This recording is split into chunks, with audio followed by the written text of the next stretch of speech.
Welcome to our next episode of the WARBC Pastor Meet and Greet.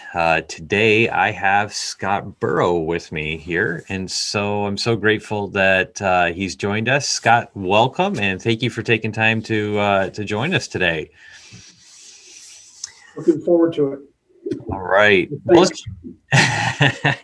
It'll be painless.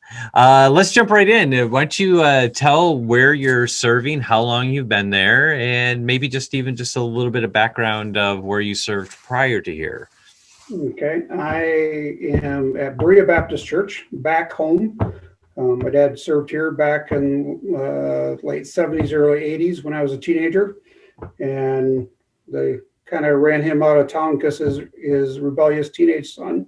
So here I am back. So they didn't learn enough the first time around with me, but it's good to be back and being here back in the pastorate again.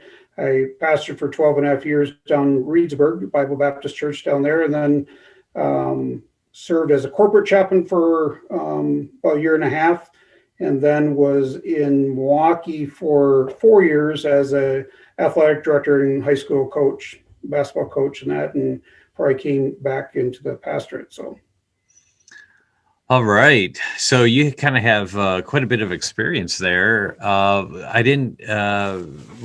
the total amount of years in pastoral type ministry? Well, I actually graduated back at Bible college back in '94 from Pillsbury, and went into full-time youth ministry down in Freeport, Illinois, back in '95. So I've been, it's 25 plus years of total ministry in one form or another. Even when I was down in Milwaukee at school, I interned at a couple of different churches and helped out. So it's 25 plus years of ministry.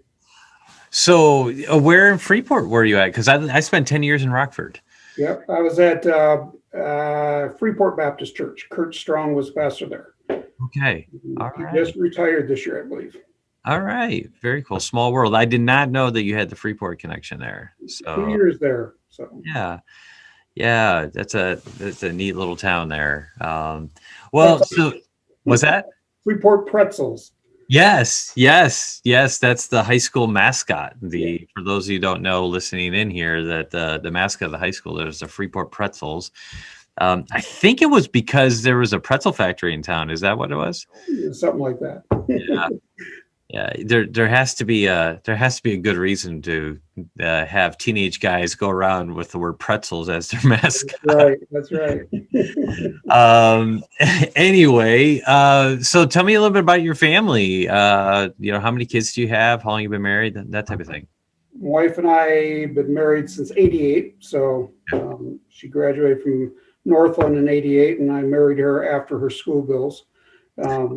But I was in the service at the time, and she waited until I got out, and I waited until she graduated from college. But we have four kids. Our oldest is living down in Milwaukee, works at one of the inner city schools down there, and then we have one in Plain, Wisconsin, up by Spring Green. Married a farmer up in that area, and they just had one of our newest grandsons. So we have 6 grandsons and 1 granddaughter. So they had our granddaughter first, and then we've had 6 grandsons since then. So, but they have 4 of our grandkids, and then there's, 4 of our grandkids, and then our next daughter, Amy, lives in Portage, Wisconsin, and she has 2 other grandsons.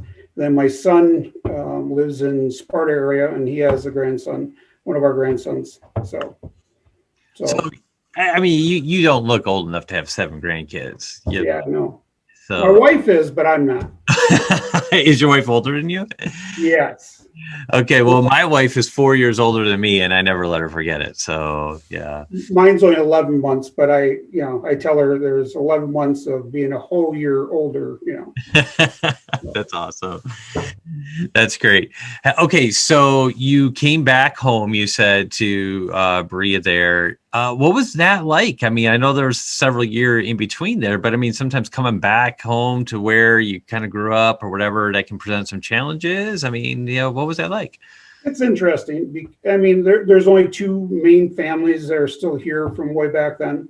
And, they've been very gracious. I don't know if maybe they just forgot more. I don't know. Yeah.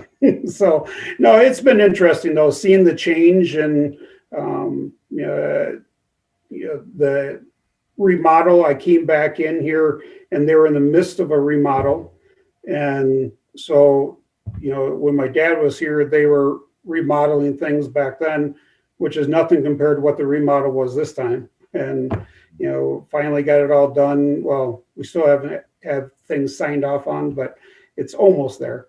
So, but going through and reestablishing, looking at Stevens Point and how the city's grown, how things changed, Highway 10 going east and west is 4 lanes, where back then it was 2 lanes and, nothing out, on the edge of town. And so it's kind of interesting to see how things have changed that way. But so it's a nice town to be in. And when my wife and I had an opportunity to come up here and pulpit supply when they were, when they were going through the pastoral change, it was just with the idea of just helping them out for a little bit.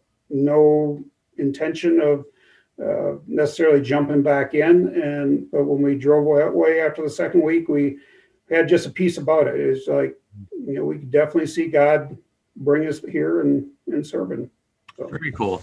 So you mentioned that you came back in the middle of a building program or remodeling program, and that in itself is enough to make pastors go bald or gray or one of the two.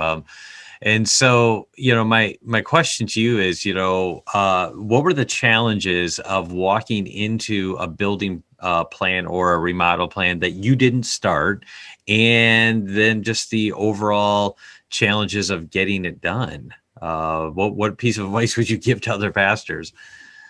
Well, this is the second full head pastor position that I had, and the one in Reedsburg, I came there in April, May, and they had just finished up their addition just before I got there. And so, and then coming here, they had already determined and voted, and money was in the bank for everything when I came here. And so they already had that all taken care of. So my biggest advice is wait until it's all done and then come on scene. So, but no, it's like I said, here, they had already put plans in place and they had an idea what they wanted to do. And the history of Berea Baptist, there was, a lot of missionary builders, Continental Baptist Missions, and that had started the church here. And my dad actually was the first full-time pastor after they left mission status and went full-time back in the late 70s. And so I go back through and I look, and I one of the first things I did when I got here is I started looking at the missionaries we support and stuff like that. And I noticed that one of our missionaries were missionary builders. And I was like, okay. And, they, well, before I knew that for a fact yet, I had got a phone call from this guy that was a missionary builder. He says, we'd like to come to church. And I said, well, right now I'm trying to figure out who our missionaries are and that. He says, well, we are one of yours. I looked out and I seen all the construction stuff here. And I said, so why aren't you here? And yeah, long story anyways. And I found out, through working through some of it, there are some different reasons why they didn't come, but it was just kind of unique because, like I said, it's like, we've had missionaries we supported for a long time and they weren't here. And so it kind of threw me for a loop, but it's been kind of neat seeing how, they've went with somebody locally, a contractor, and that some of the people in our church had good working relationships with. And so they kind of helped bring it, keep it, budget closer, and we're able to get some things done. The only downside is the fact that they agreed to allow the contractor not to have us as a priority. And so therefore, like the 2020 was a lot. 2019, when I first came in, we had all those storms up here where we lost power. Mm. A big part of Stevens Point Plover area, and part of it was down for over a week. And so our contractors all disappeared. And it's like, well, where are you? Well, they were fixing roofs, they were, doing a lot of things. But then once they pulled off, they didn't come back for a month and a half. So Mm. I'm not seeing anything going. And so, like I said, it's kind of frustration part, but yet on the other end, it did save us a lot of money, and they did come in under budget, and so it's kind of just gotta be patient. Yeah. And I kept on saying the only thing I worried about, I wasn't worried about an office because the house parsonage is right next door, and I had an office over there, and I said just get me functioning bathrooms on the main level for our seniors. I Yeah. said because they're not going to go down the stairs, they just won't come to church. Yeah. And so that was one of the biggest things to push through and try and get that done. And once we got that done, I care less about the rest of it. And I mean, we're operating now with it all open, but Yeah. it just took a long time.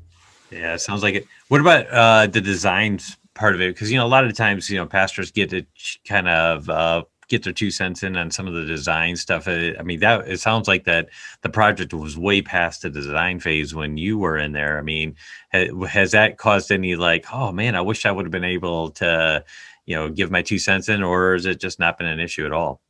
For me, it wasn't a big deal. I mean, the only thing that they want to input, for me is, how do you want your office?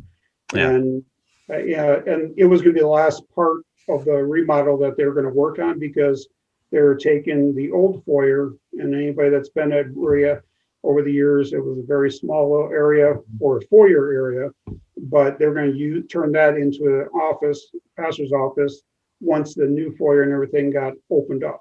And so it was going to be the last thing. And so I said, really, I don't care. I'm pretty flexible. And with just my wife and I, when our family was here, we had 6 kids and mom and dad in that house. And now it's just my wife and I. And so we have this big old house. So I got plenty of room. I can set up an office. Gotcha. And so it's fine with me. So. Let's see how the Lord prepares people for ministry spots, but also their personalities, because I know some guys, they would walk in and they would just be like, oh, no, this is really important. I need to get this in. It sounds like that the Lord designed your personality to walk into a project that was already on the way, and you just, be okay with that. And so that's really cool. That's cool. I have my issues, I'm sure. The guys will all tell you, but that wasn't one of the things that I was really worried about. And it's like, not going to die on that hill. Yeah, that's good. And, the biggest thing that I see that we're struggling with is, probably trying to get more people involved on like some of the wires and stuff like that of, Sure. Running, the sound booth, because we remodeled the back of the auditorium a little bit and rerunning some wires. And now they're sitting back after it's all closed up saying, oh, we probably should have done that beforehand. But, going through changeover like that, sometimes those things look, but minor things. Just a couple more questions. What about hobbies? What do you like to do free time? Or, do you have any collections or things that you like to do in free time? Well, my free time pretty much consists of, I'm a race chaplain, chaplain at racetracks throughout the Midwest and, different series, asphalt primarily. My dad and I started up that ministry doing that. Must have been back in 2002, 2003 time frame when I was pastoring in Reedsburg. Kind of goofy thing. Guy in the church said, "Hey, we want to do something crazy. We got these little 4-cylinder cars. You want to go out and run one?" I said, "Sure." So I started racing, got the bug myself, and moved my way up through there until I broke my neck. Not in a race car, but elderly gentleman blew a stop sign and broke my neck. And so it was, one of those things that kind of stopped me, but then my daughter started racing and now my son races still. So, and actually it's something my dad did before I was born. And so it goes way back in the 60s. And so we just have a lot of fun, and our church is up in the La Crosse area. do a pastor race every year, and we use it as a fundraiser for the Crisis Pregnancy Center in La Crosse there.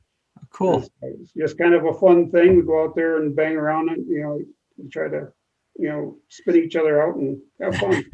So what does a race chaplain do? I mean, what are the responsibilities there? Well, we will show up at a track, depending on the facility and the series, what's racing there. We'll show up and racing is one of the only professional sports that still not only opens with the national anthem, but Mhm. also opens with a word of prayer, an Yeah. invitation. And it's just something that they've always done. And so when we came on the scene and, we were out there, I was at the track racing myself, and, somebody asked me if I would pray with them, and somebody else saw it and they asked. And so we kind of were there for the track to, offer a word of prayer for safety and that. But one of the things that we're very careful about doing is making sure they understand that we pray that God's presence would be in the place, and that people would be recognize the importance of having God in their lives. And so that's the beginning of the night. But throughout the night, we'll go around and we have opportunities to pray one-on-one with drive members, officials, one-on-one, just not praying that they win, praying that Right. God be real to them, and praying that they would understand what the love of Christ is all about. And so we're bringing the love of Christ to them. And most of these people would never walk through the front doors of our church. And so we get a chance to come alongside them. And through that, we've had privileges of seeing guys get saved, baptized, discipled, brought into churches. And that's what it's all about, is Yeah. giving us opportunity to share our faith outside the four walls of our church and to evangelize, the world that we live in. Very cool. Very cool. All right, one last question. I always ask everyone recommendation that you have for other pastors, whatever. Maybe it's a book, a website, or something that's been helpful to you. What would you recommend to other guys? Well, I in my reading, I love to read, and you and I were talking a little bit before we started recording, but reading from many different backgrounds, different authors, different time periods. But one of the things I try doing every day, and I know it may sound kind of strange, and everybody else may say I'm kind of off the wall, but I like to shift my brain into neutral, if you would. And I Okay. will read a children's literature book, just a chapter or two every day, just to go back to my childhood days of reading the Boxcar Children, or some of the books I've gotten into is Chuck Black is a author of Christian fiction books, and it's kind of the modern day Pilgrim's Progress. Yeah. But he has two different series for children, younger ages, kind of a Knights Round Table type medieval thing. Now he just put a 3-book series out on young adult Christian literature. And it's just kind of, you get so bogged down as a pastor. You're Mm. going theology books, you're going through, studying and, language studies. And sometimes you keep on doing that, and it's just, your brain gets frazzled. And so I just need to step back. And like I said, it's just something different that I do, but it kind of keeps me from going insane. I haven't, got to talk with a deacon later on tonight. I better read 2 more chapters, But I enjoy that. But I also, every day I start out with, there's multiple books out there on prayer, and I will rotate through Ian Bounds or Andrew Murray or Spurgeon or somebody, different books on prayer. There's a lot of good material out there, good books on prayer. And so I'll read through one of those, chapter every morning, as I'm getting going, and that I just keep my mind in the right frame of mind, and starting out my prayer time, just realizing that I need him, but he desires to have me in my mind, when I start the day off that way. And so, I think it's so important to keep my focus where it needs to be. Absolutely. Those are great recommendations. I think reading the children's books also, and maybe you could agree, or maybe this is not true, but I would think that it would also help um, with storytelling for sermon illustrations. I think it would also help communication with children and really adults as well. Mhm. So that makes a whole lot of sense. I don't read novels and things like that as much as I should, uh, because that is helpful to read more broadly, and reading some of those books like you mentioned, that's really great. That's It's a cool. stockpiling in my library for my grandkids, Well, there you go. and be able to give them good books too. And like I said, some of them is kind of, very frivolous and it's not Christian at the end of it, but it just kind of takes me back to my childhood and that. Yeah. But some of it is, and when I have parents coming to me and say, "Hey, is there any good recommendations?" Mhm. I'm having a hard time getting my son to read, and I'm not. I tell people I don't like science fiction because I have a hard enough time dealing with reality. But these are, the Pilgrim's Progress and stuff like that. They really, spoke to me when I was a kid, and Yeah, now this is a new way of doing it, and so it was kind of a good thing to. My daughter got me started on some of these new books out there, and so I kind of started reading and looking and searching out, and so I can put some more materials into parents' hands. very cool. My daughter, she's going to be 10 in a couple weeks, and she and I read through Hardy Way books together, believe it or There you not. go. So, yeah, so I read those. I got the whole set, from when I was a kid, and Yep. we read those together. So, yeah, it is cool. So, well, hey, thank you so much for your time. I really appreciate you carving out some time today to do this interview. I think it's really good for all the pastors in our association to get to know each other a little bit more, and find out a little bit behind the scenes, and what makes us tick. So I really appreciate the time that you gave today. I appreciate what you and Steve are doing, trying to keep us going, as an association. And I think when you came up with this idea, I thought it was a good thing for me coming back into the fellowship and being able to kind of get to know some of the other pastors. It's helpful to me. I went back on and started going through some of them. And so, All right, cool. Well, I'm going to let you go, and we'll get back at it here. But thanks so much, and have a wonderful day. you too.